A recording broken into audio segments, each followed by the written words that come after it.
मित्रों, दीपों के महापर्व दीपावली का शुभारंभ धनतेरस से होता है और ये दिन सिर्फ खरीदारी का नहीं बल्कि शुभता, समृद्धि और सौभाग्य को अपने जीवन में आमंत्रित करने वाला होता है। कहा जाता है कि धनतेरस पर खरीदी गई शुभ वस्तुएं घर में मां लक्ष्मी और कुबेर देवता का वास कराती है। इसलिए आज हम आपको बताने जा रहे हैं वह 13 खास चीजें जो धनतेरस के दिन खरीदनी चाहिए, क्योंकि ये चीजें चुंबक की तरह धन, वैभव और समृद्धि को अपनी ओर खींचती है। धनतेरस पर सबसे पहली जो चीज है वह है माँ लक्ष्मी जी और भगवान गणेश जी की प्रतिमा। लक्ष्मी पूजन में इनकी स्थापना से घर में स्थायी सुख समृद्धि बनी रहती है। मिट्टी की प्रतिमाएं खरीदें। इसके अलावा चांदी, सोने या अपनी सामर्थ्य के अनुसार धातु की प्रतिमाएं भी खरीदी जा सकती है।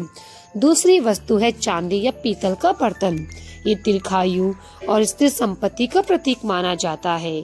तीसरा, धन्वंतरी देव की प्रतिमा या चित्र आरोग्य और स्वास्थ्य का वरदान देते हैं भगवान धन्वंतरी। चौथा, नई झाड़ू घर की दरिद्रता और नकारात्मक ऊर्जा को बाहर निकालने के लिए धनतेरस के दिन झाड़ू की खरीदारी की जाती है।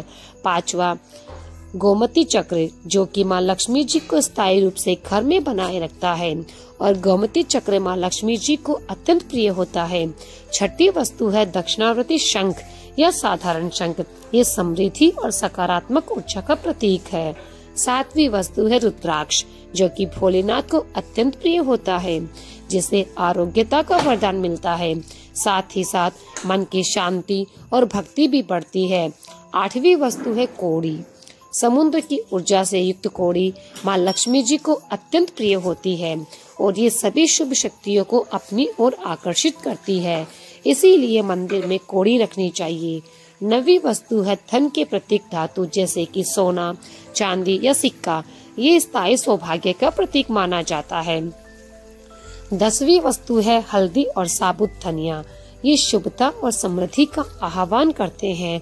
हल्दी और धनिया खरीद कर लाने से घर में जितनी भी नेगेटिविटी होती है वह दूर हो जाती है। घर में पैसे के धन आगमन के नए रास्ते खुलते हैं और पूरे वर्ष भर माँ लक्ष्मी जी का स्थायी वास भी बना रहता है। 11वीं वस्तु है दीपक। यदि आप धनतेरस के दिन मिट्टी के दीपक खरीद कर लाए तो बहुत शुभ माना जाता है। इसके अलावा आप पीतल या फिर तांबे का दीपक भी खरीद सकते हैं। 12वीं वस्तु है स्वास्तिक या शुभ लाभ का चिन्ह या फिर श्री यंत्र और कुबेर यंत्र, जिन्हें धनतेरस के दिन खरीद कर लाने के से घर में पूरे वर्ष भर माँ लक्ष्मी जी का स्थायी निवास बना रहता है। 13वीं वस्तु है सेंधा नमक या फिर साधारण नमक। इसके अलावा डली वाला नमक भी इस दिन खरीद कर लाया जा सकता है। डली वाले नमक से धनतेरस के दिन से लेकर अगले 5 दिनों तक यदि पानी में मिलाकर पोछा लगाया जाता है तो उससे भी घर की नेगेटिविटी दूर होती है। इन 13 वस्तुओं के अलावा भी कुछ चीजें खरीदी जा सकती है, जैसे मंदिर में प्रतिमाओं को पहनाने के लिए पोशाकें, मंदिर के लिए आसन या पीले वस्त्र और नए वस्त्र घर में पहनने के लिए। इसके अलावा हिंदू धर्म में जो पौधे पवित्र बताए जाते हैं जिनका पूजन किया जाता है, जैसे पारिजात या फिर आप शमी का पौधा नर्सरी से खरीदकर घर ला सकते हैं, क्योंकि धन्वंतरी भगवान की पूजा भी धनतेरस के दिन की जाती है। कुबेर देवता का पूजन भी दीपावली तक किया जाता है, तो इस दौरान आप जड़ी बूटियां या जो औषधियां हैं वह भी धनतेरस के दिन खरीद कर ला सकती हैं।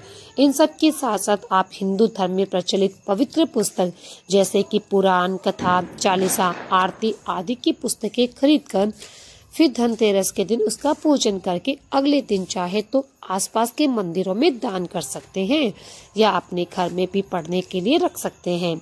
जहां तक हो सके धनतेरस के दिन लोहे या फिर कांच की चीजों को घर में खरीद कर लाने से बचना चाहिए। तो मित्रों, ये थी आज की वीडियो। अगर आपको जानकारी